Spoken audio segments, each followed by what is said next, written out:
कश्मीर के पहलगाम में हुए आतंकी हमले के बाद श्रीनगर में फंसे अकोला के गुरुमाउली टूर्स एंड ट्रैवल्स के माध्यम से गए 31 पर्यटक सकुशल अपने गांव लौट आए हैं। पहलगाम में आतंकी हमले के कारण ये सभी पर्यटक फंसे हुए थे। केंद्र, राज्य और स्थानीय प्रशासन की मदद से इन पर्यटकों की सुरक्षित घर वापसी की व्यवस्था की गई थी। कल ये सभी पर्यटक मुंबई पहुंचे थे और आज सुबह विशेष बस के जरिए उन्हें अकोला लाया गया। इस मौके पर पर्यटकों और उनके परिवारों ने प्रशासन का आभार व्यक्त किया। अकोला पहुंचने पर इन पर्यटकों का स्वागत भाजपा के विधायक रणधीर सावरकर और वंचित बहुजन आघाड़ी के कार्यकर्ताओं ने किया।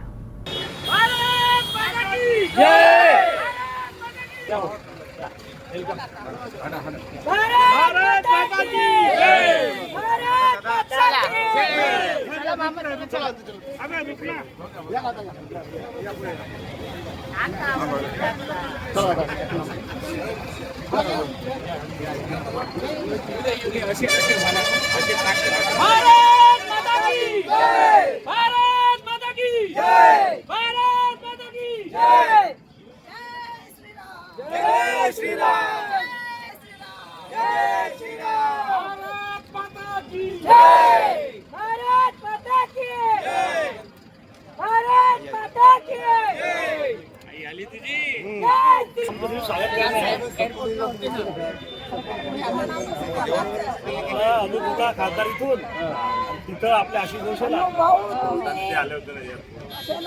सगळ्यांचे सहकार्य एकजूट झाली म्हणून सगळं म्हणजे तिथं आपले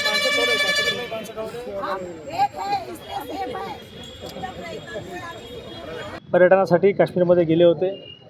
त्यांचे तिथं घटना घडल्यानंतर आपले खासदार अनुभव धोत्रे यांचा त्यांनी संपर्क साधला। अदूप भाऊंनी आशिष शेलार आणि देवेंद्रजी यांच्याशी कोऑर्डिनेट करून ते सर्व नागरिक आज अकोल्यात परत आले आहेत, सुखरूप आले आहेत। माझ्या सदिच्छा त्यांच्यासोबत आहेत आणि ज्या भाविकांना महाराष्ट्रातील जनतेपैकी काही लोकांना जीव गमावा लागला त्यांच्या परिवारासोबत आमच्या सद्भावना आहेत। आम्ही त्यांना कधी एकटं पडू देणार नाही। मोदीजी या सगळ्या गोष्टीचं कडक आणि चोख उत्तर येणाऱ्या दिवसात तुम्हाला पाहायला मिळेल। पुनश्च एकदा अनुभव धोत्रे, आशिष भाऊ शेलार आणि देवेंद्र फडणवीस यांचे आभार मानतो आणि भाविकांचे अकोल्यात स्वागत करतो। त्यांना शुभेच्छा देतो। सहकार त्या लोकांना दिलं आम्हाला आणि आम्ही लोक तिथे पोहोचल्यानंतर 2-3 दिवस चांगले गेले आमचे। बावीसला हल्ला झाल्यानंतर जी भीती होती मनामध्ये, असं वाटलं घरी केव्हा पोहोचतो आपण। पण आम्हाला आंबेडकर साहेब, आमचे CM साहेब सगळ्यांनी भरपूर मदत केली। त्यांच्यामुळे सुखरूप आम्ही मुंबईला पोहोचू शकलो आणि मुंबई टू अकोला त्यांनी छान गाडी करून दिली आम्हाला। त्यांनी आम्ही अकोला सुखरूप पोहोचलो।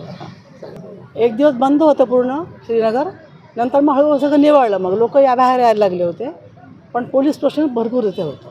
महाराष्ट्र शासनाचे आणि मोदी साहेबांचे तसेच अकोल्यातील सर्व आमदार, खासदार आणि गुरुमाउली टूर्स ट्रॅव्हल्सचे जे संचालक आहे अंबादास सबरे आणि पंकज साहू, या सगळ्यांचे आम्ही खूप खूप आभारी आहोत की त्यांनी मला माझ्या कुटुंबासकट जसंच्या तसं परत म्हणजे महाराष्ट्रात वापस आणलेलं आहे आणि आमची विमानाची त्यांनी सोय केलेली आहे आणि मुंबईपासून ते अकोल्यापर्यंतची आमची ट्रॅव्हल्सची सोय पण महाराष्ट्र शासनानेच केली होती।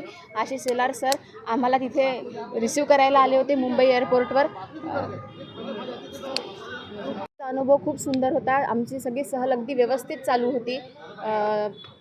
ज्या दिवशी आम्ही जम्मूला पोहोचलो त्या दिवशी आम्हाला कळलं की तिथे लँडस्लायडिंग झालेली आहे, म्हणून आम्ही त्या दिवशी आम्ही जम्मूलाच थांबलो आणि आम्ही वैष्णोदेवी केलं। तो प्रोग्राम आमच्या याच्यात म्हणजे ते ठिकाण आमच्या प्रोग्राममध्ये नव्हतं, पण ते आमचं जास्तीचं झालं। म्हणून मग दुसऱ्या दिवशी आम्ही पुच्छ आणि पुलवामा मार्गे श्रीनगरपर्यंत पोहोचलो। तर त्यामुळे मग आम्हाला उशीर झाला नाही। तर आम्ही जर वेळेत तिथे पोहोचलो असतो तर 22 तारखेला जो हा आतंकवादी भ्याड हल्ला झालेला आहे त्या दिवशी आम्ही पहलगामलाच असतो। पण हे सगळं देवानीच जसं घडवून आणलं असं म्हणतात की आमचं नशीब सगळ्यांचं चांगलं आणि सगळ्यांचे आमच्या पाठीमागे जे असणारे आशीर्वाद आहे त्याच्यामुळे आम्ही त्या दिवशी तो प्रोग्राम पहलगामचा हे करून आम्ही सोनमर्गला गेलो।